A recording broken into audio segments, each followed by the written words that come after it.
Oui. C'est parti. Bien. Je suis désolé si ma voix est un peu encombrée. Je reviens d'une semaine parisienne et j'ai attrapé les miasmes de la capitale. Donc, mais comme je suis loin, nous ne nous embrassons pas, donc tout va bien. C'est rien de grave, je vous rassure, ce n'est pas le Covid. Je suis heureux d'être avec vous, évidemment, avec juste une petite anecdote qui fera plaisir à certains d'entre vous. J'étais donc dimanche dernier, donc il y a exactement une semaine, à un concert à Paris, et un concert d'un vieux groupe de rock de ma jeunesse, que vous n'avez pas connu. Et soudain, qui je vois dans la fosse à Paris, à côté de au milieu de 5000 personnes, Benjamin Thuriot, que j'avais initié il y a 35-40 ans au plaisir de découverte de ce groupe, et qui, non c'est pas Jenny, c'était Marie-Lyon, et qui a amené ses deux enfants, qui sont grands maintenant, et nous nous sommes retrouvés là, alors que nous ne nous étions pas vus depuis très longtemps. Donc évidemment, en attendant le concert, nous avons parlé de sa nouvelle vie de pasteur. Donc il est aux environs de Paris, dans une très grosse église, ça se passe très bien. Il a demandé des nouvelles de notre église, donc j'ai dit que, comme j'étais le dimanche d'après, que je vous saluerai de sa part, donc il m'a dit de bien saluer tous ceux qui le connaissaient, qui se souvenaient de lui. Voilà, donc c'était une belle... Et donc nous avons parlé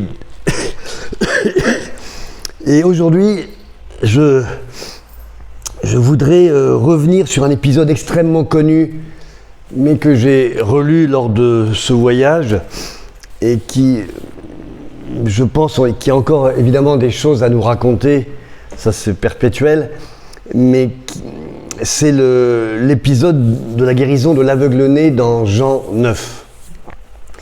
Alors, pourquoi il m'a intéressé cet épisode ? Déjà précédemment, il y a 3 semaines, 15 jours, je vous avais parlé du premier jour du reste de notre vie, en quelque sorte, lorsque Pierre avait guéri quelqu'un qui n'était pas... qui n'était pas juif, et ça avait donné le coup de départ, si je puis dire, pour la reconnaissance du fait que la foi était pour tout le monde, juif et non juif. Et j'avais bien aimé la longueur de cet épisode qui était très très vivant, avec les allers-retours et les différentes questions que se posaient les gens au moment de cet épisode. Et Jean 9 est un peu dans cette ligne-là. C'est une longue histoire qui se passe sur toute une journée et qui met en scène des destins collectifs et des destins individuels. Et c'est ce qui, je pense, peut encore nous parler aujourd'hui. Parce que nous sommes évidemment, je ne vous apprends rien, des milliards de gens, nous sommes des destins collectifs. Nous sommes liés à notre environnement social, politique, historique, économique, géographique. Selon l'époque et le lieu où l'on est, on n'aura de toute façon pas la même vie, quels que soient les choix que l'on désire prendre à titre individuel. Mais ce qui est incroyable, c'est que notre existence, elle est unique. Quel que soit l'endroit et l'environnement qui est le nôtre, on a quand même quelque chose qui est unique jusqu'à notre dernier souffle. Et c'est le privilège, la beauté, la difficulté aussi de notre condition humaine, c'est qu'il faut sans cesse, à l'intérieur de ces contraintes dont je viens de parler, faire des choix pour mener nos existences le moins mal possible. Et finalement, plus on avance dans nos existences, plus on peut se rendre compte que nos vies peuvent se résumer à des aiguillages pris à droite ou à gauche. Si j'avais fait ça, ou si j'avais décidé ça, ou si j'avais plutôt été là que là, évidemment, nos existences, à l'arrivée, n'auraient pas été les mêmes. Mais le plus grand des choix qu'on doit faire, c'est celui de notre foi. Parce que tous les autres choix dont je parle engagent notre vie terrestre. Ce choix de la foi, lui, met en jeu notre éternité. Et c'est en ça que c'est le plus important. Et la Bible, elle est remplie de gens qui sont mis face à la question de Dieu et qui doivent faire le choix de la réponse. Est-ce que je m'engage avec Dieu ou est-ce que je ne m'engage pas avec lui ? Et parmi tous ces gens, il y en a un qui nous touche particulièrement, c'est donc l'aveugle né de Jean 9. Alors, ça aurait pu être l'histoire de la guérison miraculeuse d'un aveugle, mais dans la Bible, dans les évangiles, il y en a beaucoup. À un moment ou l'autre, les évangiles font mention d'un récit où Jésus ouvre les yeux d'un aveugle ou de plusieurs. Mais ce sont toujours, a priori, tel que c'est écrit, des gens qui sont devenus aveugles. Vous connaissez Bartimée, dans l'aveugle de Jéricho, dans Marc. Il y a celui qui est anonyme de Bethsaïde, dans Marc aussi. Il y a le duo des non-voyants chez Matthieu.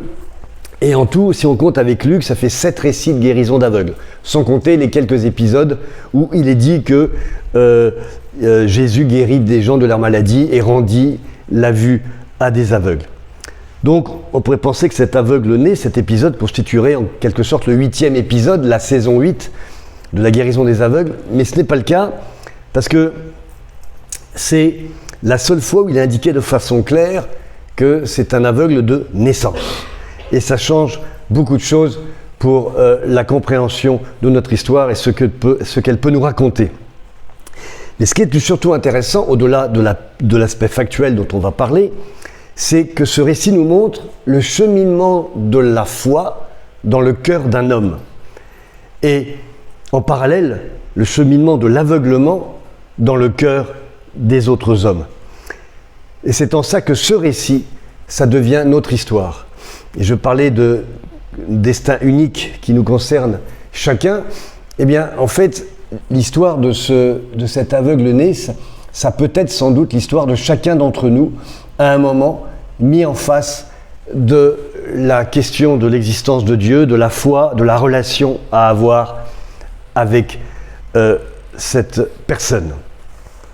Et c'est ce que je vais essayer de vous montrer au fur et à mesure de la lecture de ce chapitre.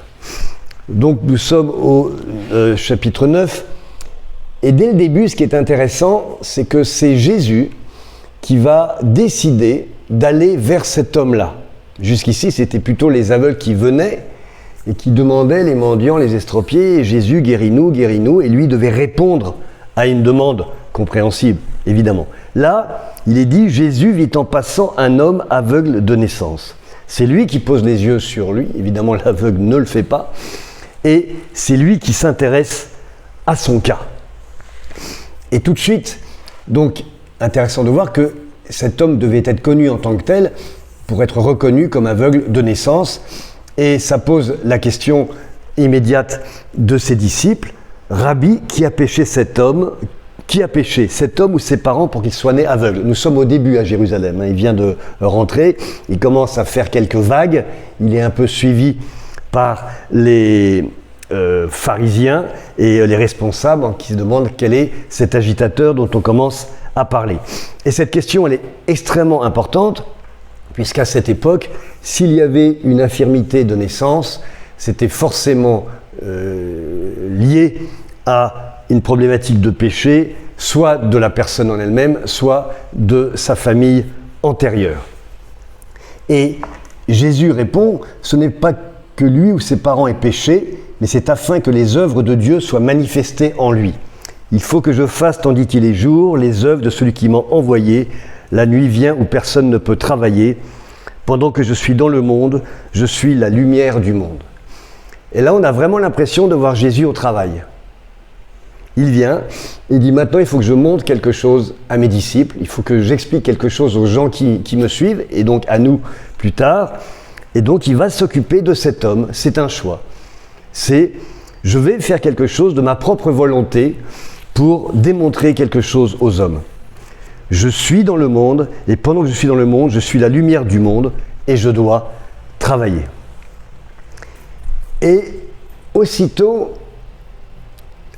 notez que cet homme n'a absolument rien demandé. En tout cas, ce n'est pas explicité. Comme nous, au départ, est-ce que nous avons, à un moment de notre existence, demandé à Dieu d'intervenir? Pas forcément. On était sur le bord du chemin, dans nos états plus ou moins bien selon les vies que l'on était en train de vivre, et se dire que c'est Jésus qui pose l'œil sur nous, qui pose le regard sur nous, qui s'arrête et qui va s'occuper de nous, parce que c'est son travail en quelque sorte, parce que c'est son choix, parce que c'est sa décision, tout de suite, ça remet en perspective cette notion d'amour incroyable qu'il a pour nous.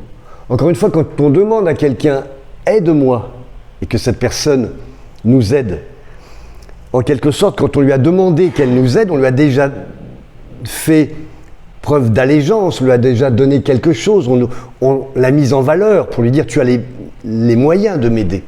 Là, en ne demandant rien, Dieu donne l'amour suprême qui consiste à s'occuper de nous alors qu'on ne lui a même pas donné on ne l'a même pas remercié en avance de l'aide qu'il pourrait nous donner.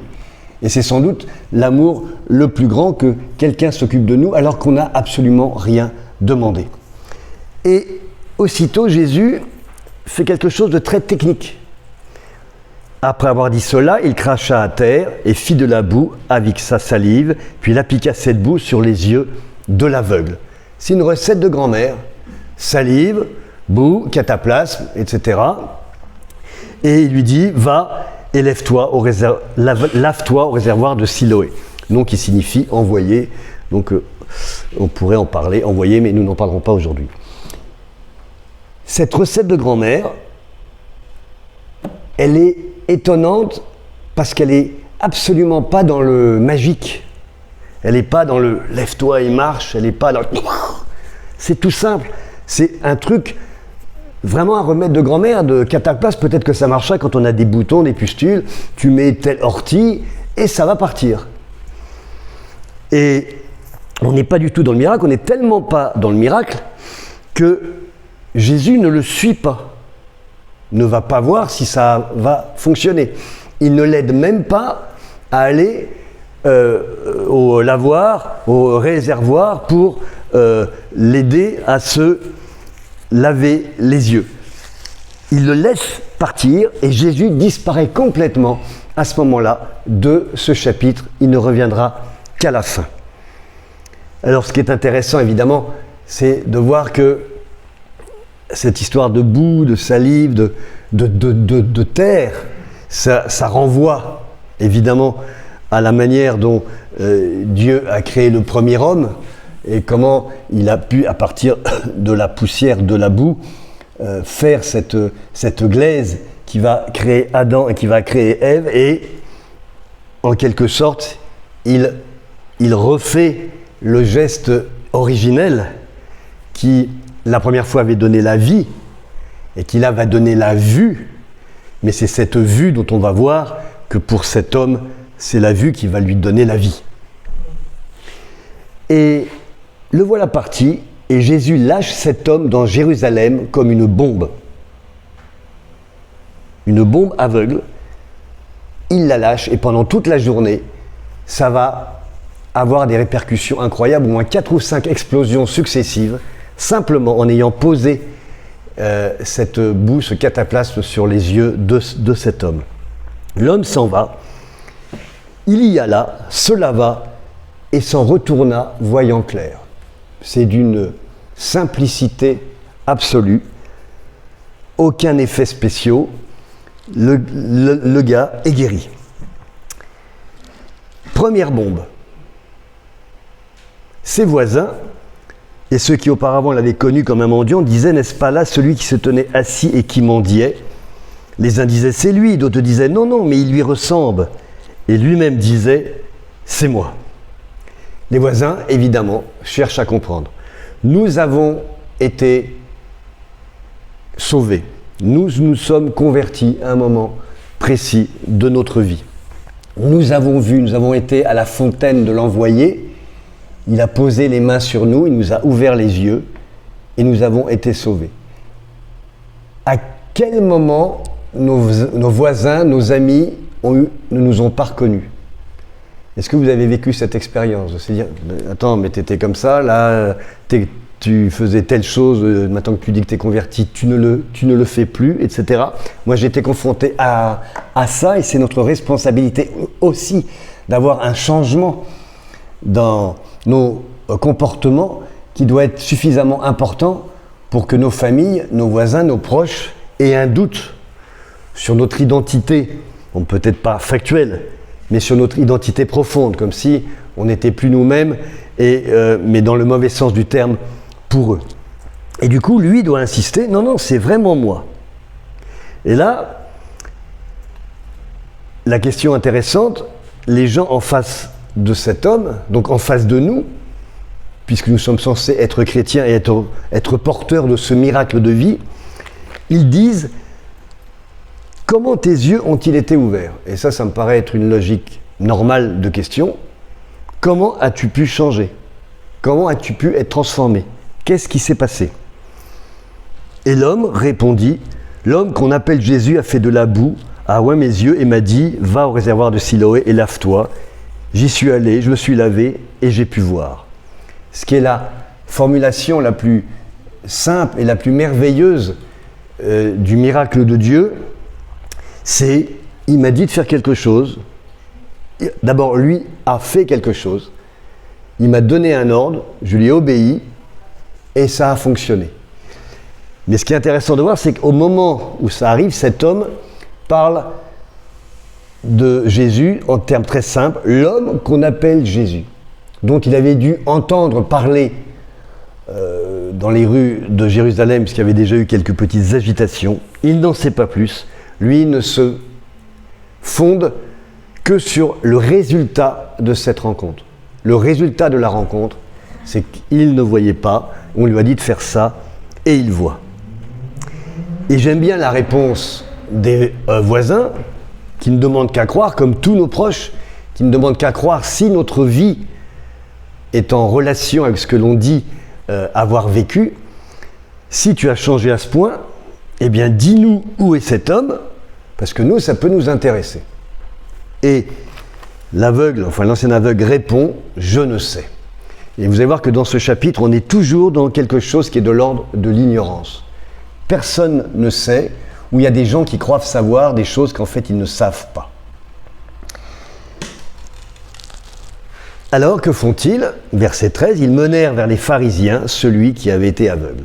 Ce qui me paraît là encore une excellente manière de voir les choses. J'ai un souci, je ne comprends pas, mais je veux apprendre, je vais voir ceux qui savent, ceux qui a priori sont au courant. Et nous arrivons à la deuxième bombe. Donc, alors commencez à imaginer le cortège. Il y avait cet homme seul, Jésus et ses disciples, pas très spectaculaire, il lui met un catabasse, il part, donc il a dû être suivi pour comprendre ce qui s'était passé, il est guéri, forcément il a dû crier de joie, de bonheur de voir le monde enfin, les voisins, qu'est-ce qui s'est passé, patati, attroupement, je ne comprends pas, allons poser la question à ceux qui savent. Et donc là, il commence à y avoir du monde qui va voir les pharisiens. Or, c'était un jour de sabbat que Jésus avait fait de la boue et lui avait ouvert les yeux. De nouveau, les pharisiens lui demandèrent comment il avait pu voir, et il leur dit, il a appliqué de la boue sur mes yeux, je me suis lavé et je vois. Sur quoi quelques-uns des pharisiens dirent, cet homme ne vient pas de Dieu car il n'observe pas le sabbat. D'autres dirent, comment un homme pécheur peut-il faire de tels miracles ? Et il y eut division parmi eux. Ça, c'est extrêmement intéressant de voir la réaction des gens face auxquels on peut être confronté lorsqu'on va révéler, avouer, dire notre passage dans le camp de Dieu. Ça va être le recours, non pas à ce qui est le fond de l'histoire, mais ce qui est la forme. Si on arrive à ne pas avoir à réfléchir sur le miracle lui-même et sur à quelle occasion ce miracle a été fait, ça permet de limiter la réflexion. Donc ils vont s'en prendre au fait que ça a été fait pendant le sabbat. Et je vous avais dit tout à l'heure que Jésus, quand il a soigné cet homme, faisait un travail, vraiment avec ses mains, etc. C'est comme ça que c'est écrit. Et c'est pour ça que les pharisiens reprochent à Jésus d'avoir travaillé pendant le sabbat. Encore une fois, ils ne s'intéressent pas à la conséquence de l'acte, mais ils s'intéressent à la manière dont l'acte a été mis en place. Et la seule chose qui les intéresse, c'est que Jésus, à leurs yeux, a manqué au plus grand commandement, un des plus grands commandements qui est décrit dans le livre de l'Exode, quiconque travaillera le jour du sabbat sera mis à mort. Et déjà, ils ne sont pas d'accord, puisque certains disent qu'un homme qui ne peut pas faire ce miracle, parce qu'il le fait pendant le sabbat, donc s'il le fait pendant le sabbat, c'est que ce n'est pas un homme de Dieu, et d'autres qu'un homme pécheur n'est pas en capacité de faire de tels miracles. Et donc, il y a la division qui se met en place. Lorsque on va, et ça doit être notre vie normalement, lorsqu'on met Jésus au centre d'une conversation, à un moment ou l'autre, dans nos existences, au centre d'un comportement, au centre d'un événement, on va forcément créer la division. Et ce qui est intéressant, vous avez remarqué que Jésus n'est pas là. Là, c'est une situation qui pourrait être la nôtre. Jésus, il est parti depuis le verset 7. Là, c'est des gens qui parlent de Jésus, qui parlent de ce qu'il a fait dans leur vie, de ce qu'il est capable ou non de faire, de toutes des questions de formalisme, et tout ça crée le trouble, tout ça crée la division. Et les gens, à ce moment-là, ils n'ont qu'un moyen d'essayer de récupérer la vérité, c'est ce qui se passe au verset 17. Ils disent, toi, ils dirent encore à l'aveugle, toi, que dis-tu de lui sur ce qu'il t'a ouvert les yeux? Toujours revenir à la base, c'est-à-dire à l'être, je parlais de destin individuel. C'est-à-dire que les gens, à un moment ou l'autre, on peut leur parler de Dieu, de la Bible, etc. Mais à un moment ou l'autre, ils vont revenir, mais à toi, à moi, qu'est-ce qui t'a fait? Qu'est-ce que Dieu, tu dis de lui? Puisque si je vais voir les prêtres, les pasteurs, les théologiens, les imams, tout ce que vous voulez, ils ne vont pas être d'accord de toute façon, ou ils vont donner que des informations générales, de destin collectif en quelque sorte. Mais toi, au point de vue du destin individuel, qu'est-ce que tu dis de ce qui s'est passé pour toi? Et là, notre responsabilité est importante, et c'est intéressant de voir que notre aveugle-né, il évolue. Il y a quelques phrases précédentes qui disaient « c'est celui qu'on appelle Jésus ». Et là, dans le cours de cette journée où sa réflexion a forcément avancé, il dit « c'est un prophète ». Déjà, le curseur de sa perception de l'homme qu'il a sauvé a augmenté. Alors, pour les pharisiens, c'est dangereux. Et là, on a presque déjà les prémices du procès de Jésus qui se fera quelques temps plus tard. C'est plus qu'un homme, ça devient un prophète, et des gens tout simples comme des mendiants, comme des aveugles, commencent à dire que c'est un prophète. Ça, c'est le début des problèmes.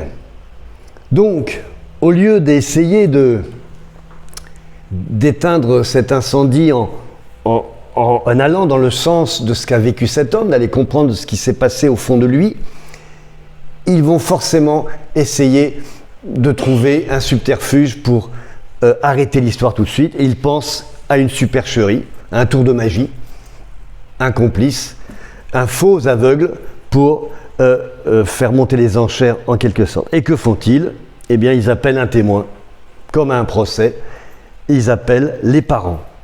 Verset 18, les Juifs ne crurent point qu'il avait été aveugle et qu'il avait pu voir jusqu'à ce qu'ils aient fait venir ses parents. Donc là encore, toute la foule, où sont les parents de cet homme? Ils vivent pas, donc allez les chercher, on va les chercher. Tous on commence à en parler, il y a un gars qui est le fameux Jésus, il l'a rendu aveugle, qui est aveugle. Ah bon, ça doit être un début de pataquès dans ces quelques ruelles de Jérusalem qui doit être assez impressionnant d'apprendre les parents qui ne s'y attendaient pas parce que leur fils est un homme déjà d'un certain âge, donc il ne s'occupait plus de lui. On les amène, il y a des pharisiens qui veulent te voir. Que se passe-t-il? Ton fils a trouvé la vue. Qu'est-ce que c'est que cette histoire? Qu'est-ce qu'il nous a fait encore, Robert? Et on les amène. Et ils sont inquiets. Être interrogé par les pharisiens, c'est être interrogé par la police. Et là, ils les interrogèrent, disant « Est-ce là votre fils que vous dites être né aveugle? Comment donc voit-il maintenant ?» Ses parents répondirent « Nous savons que c'est notre fils et qu'il est né aveugle. » Là, On ne peut pas remettre ça en cause. Mais comment il voit maintenant ou qui lui a ouvert les yeux, c'est ce que nous ne savons. Interrogez-le lui-même, il a de l'âge, il parlera de ce qui le concerne. Je vous parlais d'ignorance partagée. L'ignorance est partout. Et le doute. Les pharisiens disent, on dit que cet enfant est né aveugle. Et on dit que c'est votre fils. Est-ce que c'est vrai? Vérification encore de choses dont on n'est pas sûr. Et les parents répondent la seule chose dont ils savent, dont ils sont sûrs, c'est nous savons que c'est notre fils. Ah, ça, on peut pas le... Et on sait qu'il est né aveugle, on était là. S'il y a deux personnes qui peuvent le dire, c'est bien nous deux. Mais comment il voit maintenant? Ou qui lui a ouvert les yeux? C'est ce que nous ne savons pas. Interrogez-le lui-même, il a de l'âge, il parlera de ce qui le concerne. Et l'explication est aussi donnée à ce refus d'aller plus loin. Ses parents dirent cela parce qu'ils craignaient les Juifs, car les Juifs avaient déjà convenu que si quelqu'un reconnaissait Jésus pour le Christ, il serait exclu de la synagogue. C'est pourquoi ses parents dirent, il a de l'âge, interrogez-le lui-même. Et on est remis dans notre propre demande à nous de courage. On va nous redemander, écoutez, oui, c'est mon frère, c'est ma sœur, c'est ma femme, c'est mon épouse, c'est mon fils, mais enfin c'est lui qui dit qu'il est chrétien. Hein. Moi, je peux vous dire qu'auparavant, il n'était pas chrétien. Il allait faire la fête et il buvait, il était content, et un jour, il est revenu et dit, je suis chrétien, il a arrêté toutes ses bêtises, mais demandez-lui, parce que moi, je ne peux pas en dire plus. Et on est remis face à notre témoignage. A-t-on le courage de dire ce qui nous est vraiment arrivé et être prêt à être exclu de la synagogue? La synagogue, ici, c'est nos relations, simplement. Au milieu d'une soirée sympathique, dire à un moment, mais écoutez, moi, je pense que Jésus m'a sauvé, ou que tel problème dont vous parlez, Jésus, dans la Bible, nous dit que ça s'explique comme ça. Là, il peut y avoir un grand silence dans le dîner, et on n'est pas prêt peut-être d'être réinvité ou d'être vu d'une façon correcte, d'être façon convenable. Assumons cette chance que Jésus nous a donnée de poser les yeux sur nous, de nous guérir, de nous faire confiance, de nous envoyer seuls à travers le monde pour dire ce qu'il a fait pour nous. Alors, que font les hommes? Ils disent, on va rappeler l'homme, parce qu'ils ont été intelligents. Ils ont interrogé les parents sans l'homme, pour être sûr qu'il n'y ait pas espèce de complicité. Donc ils vont rechercher l'homme. De nouveau, allez le chercher. Là, donc, là je ne vous raconte pas le bruit que ça doit faire, et ils le ramènent. Verset 24. Les pharisiens appelèrent une seconde fois l'homme qui avait été aveugle et lui dirent, et là il lui propose un marché. Écoute, ça va trop loin cette histoire-là. On ne peut pas tout comprendre, alors on va te faire un petit truc où tout le monde s'en sort bien. C'est du donnant-donnant, du gagnant-gagnant.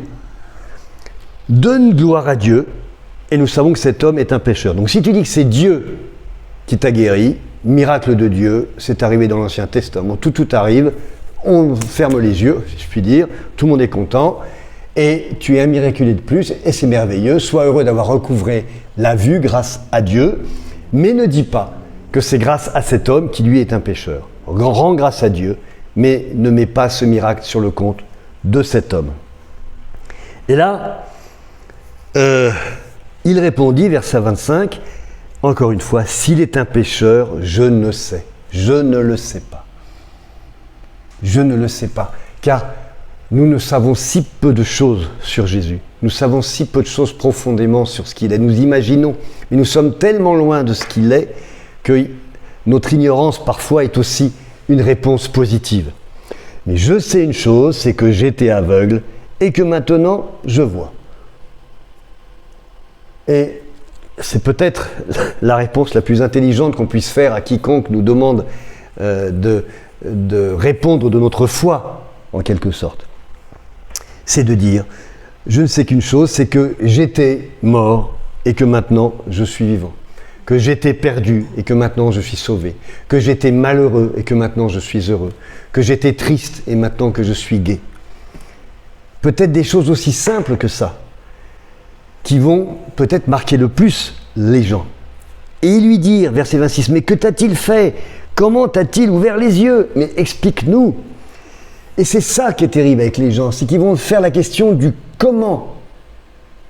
Lui, il donne une réponse juste, il dit « Avant, j'étais pas bien, maintenant je suis bien. » Et eux, au lieu de dire « Pourquoi ?»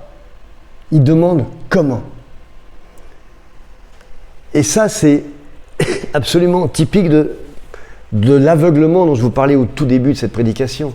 C'est-à-dire que quand on essaie de comprendre les mécanismes, mais qu'on n'essaye pas d'aller au fond de ce qu'est notre condition humaine, eh bien, les gens peuvent vous poser 1000 questions sur Jésus. Vous n'aurez jamais la bonne réponse, parce qu'il y aura toujours le comment, mais le pourquoi, le comment, mais pourquoi. On peut toujours remonter comme un enfant, vous vous souvenez, quand on est enfant, mais pourquoi est-ce que le ciel est grand? Parce qu'il est... Et pourquoi il est éternel? Et ça n'arrête jamais. L'important avec Jésus, c'est pas le comment, c'est le pourquoi. Et le comment, il est propre à chacun d'entre nous. Chacun peut expliquer un comment différent de sa rencontre avec Jésus. Et à la limite, ça n'a aucun intérêt. Mais le pourquoi, il est collectif. Le comment, c'est le destin unique de chacun dont je parlais au début. Et le pourquoi, c'est le destin collectif de l'homme, tombé avec Adam, et qui doit revenir grâce à Jésus dans le sein de Dieu. Et là, le gars commence à s'énerver. Il leur répondit, « Mais je vous l'ai déjà dit et vous n'avez pas écouté. Pourquoi voulez-vous l'entendre encore? Voulez-vous aussi devenir ses disciples ?» Et ça, ce gars qui est un mendiant, qui, donc je pense, niveau éducation zéro, il a passé son temps dans la rue à mendier, aveugle, etc. C'est lui qui fait le cours de théologie parfait et qui leur propose de devenir ses disciples.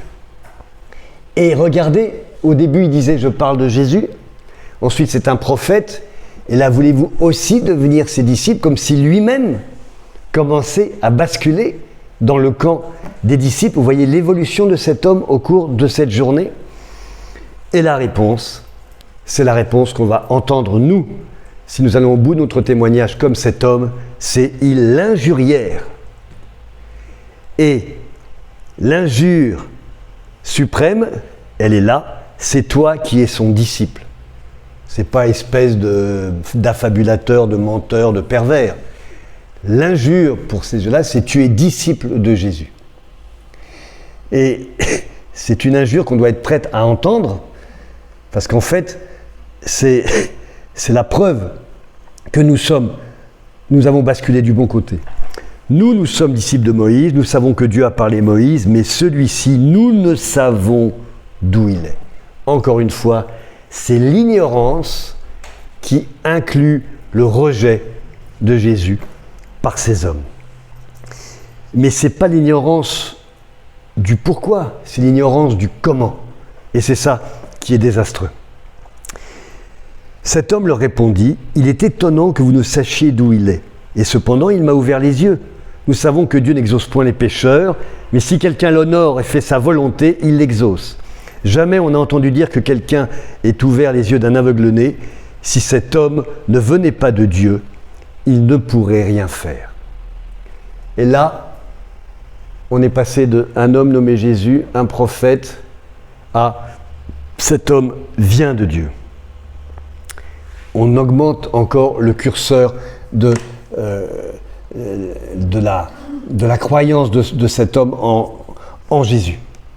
Et ils lui répondirent, « Tu es né tout entier dans le péché et tu nous enseignes. » Et quelle est leur réaction à ce moment-là? C'est de le chasser. Ils le chassèrent. C'est-à-dire le refus de croire va à un moment ou l'autre entraîner la séparation. Le monde va être coupé en deux et alors on peut chasser les gens en leur disant de partir, on peut chasser les gens en les tuant. L'important c'est de supprimer de sa vue, de son environnement, la personne qui va poser problème. Et notre foi doit poser problème. Notre foi doit mettre les gens dans l'embarras, plus que dans l'embarras, dans la colère, dans l'injure, dans l'insulte. C'est peut-être la première étape nécessaire pour qu'ensuite ils puissent se poser les bonnes questions et se dire, mais si ils sont capables, nous sommes capables de résister à toutes leurs demandes et de tenir bon sur ce témoignage. Avant, j'étais mort et maintenant, je suis sauvé. Avant, j'étais malade et maintenant, je suis guéri. Comment? Qu'importe. Et vous regarderez qu'au fur et à mesure, l'homme ne parle plus de la méthode. Au début, il est très précis. Il a pris de la boue, il a pris de la salive, il a fait ci. Puis au fur et à mesure des 3 récits, il en parle très peu. Et à la fin, il dit, mais je ne veux plus vous le raconter, puisque vous ne m'écoutez pas. Parce que le comment ne l'intéresse pas. Ce qu'il veut, lui, c'est le pourquoi et le résultat de ce qui s'est passé. Et l'homme est chassé. Et fin de cette folle journée, tout le monde doit se disperser. L'affaire a été réglée. Pour certains, cet homme a été guéri par ce Jésus dont il faut vraiment qu'on aille s'occuper de lui pour comprendre ce qu'il est, ce que c'est extraordinaire. Pour d'autres, ils ont dit que c'était Dieu. Et puis cet homme est un pécheur et c'est Dieu qui a fait un miracle à sa façon. Tout le monde rentre chez lui. L'affaire est close. Elle n'est pas si close que ça, puisque Jésus, qui était apparu au tout début du chapitre, va réapparaître à la fin du chapitre. Il a laissé les hommes se débrouiller tout seuls à partir de ces bombes, cette bombe qu'il a lâchée en pleine rue de Jérusalem, et il revient pour un épilogue à double détente. Verset 35, Jésus apprit qu'il l'avait chassé. Et l'ayant rencontré, et là encore on revient comme au début du chapitre, on peut très bien imaginer, comme c'est écrit, que c'est Jésus qui, comme il avait été vers lui au début pour le guérir, reva vers lui pour, en quelque sorte, prendre des nouvelles suite à ce qui s'est passé. Donc moi je suis médecin, ou je suis magicien, ou je suis mage. J'ai mis ça j'ai essayé de sauver quelqu'un de son aveuglement. Si je le revois, la première chose que je lui demandais, c'est « Alors, comment ça va? Ça a marché? Tu es heureux? Tu es content? Tu vois? C'est pas intéressant. C'est pas ce qui intéresse Jésus du tout. Dès qu'il le voit, il lui dit « Crois-tu au Fils de Dieu ?» Il va directement à l'essentiel. Encore une fois, ce n'est pas le comment, c'est le pourquoi. Crois-tu au Fils de Dieu? Parce que c'est ça qui est important. Tout le reste, c'est du bavardage. Il répondit, et là encore cet homme est intelligent, dans sa modeste condition. Et qui est-il, Seigneur, afin que je croie en lui? Là encore, il n'est pas question de croire n'importe quoi, de croire n'importe qui, de se laisser aller par ses émotions. Bah oui, il m'a guéri, alors forcément. Non, oh. Là, tu me poses une question supplémentaire. Crois-tu au Fils de Dieu? Ouh, c'est énorme ça. Encore une fois, une question de connaissance, de savoir. Mais qui est-il, Seigneur, afin que je croie en lui? Et cette réponse qui nous est donnée à nous, chaque jour, tu l'as vu, lui dit Jésus, et celui qui te parle, c'est lui. Et il dit, je crois Seigneur, et il l'adora. On est passé, cet homme qu'on appelle Jésus, c'est un prophète, c'est un envoyé de Dieu, et maintenant, c'est le Fils de Dieu. En une journée, cet homme a, en quelque sorte, monté toutes les marches de la foi pour arriver, enfin, à être complètement dans les bras de notre Seigneur. Et cette phrase-là, il dit « Je crois Seigneur » et il l'adora, c'est ça le véritable miracle de notre récit. Ce n'est pas le recouvrement de la vue, ce n'est pas tout ce qui s'est passé. Jésus guérit un aveugle-né, le chapitre 9, le miracle de ce récit, c'est quand, au verset 38, il dit « Je crois Seigneur ». Et chacune de nos conversions, à nous, destin unique, pris dans le collectif du monde dans lequel nous sommes nés par hasard, c'est un miracle extraordinaire d'avoir dit « Oui Seigneur, je crois ».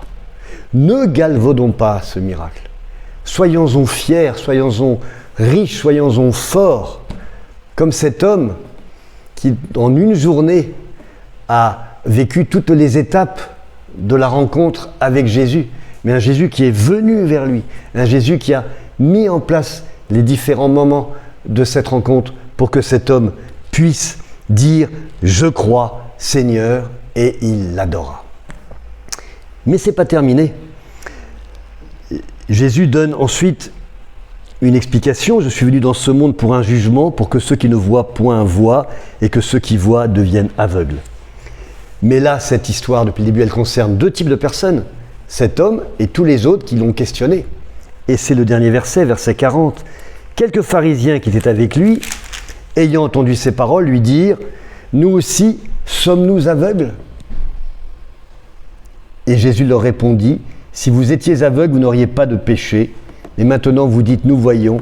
C'est pour ça que votre péché subsiste. » Et ça, c'est la grande interrogation. Alors là, on repartirait sur une autre prédication. C'est que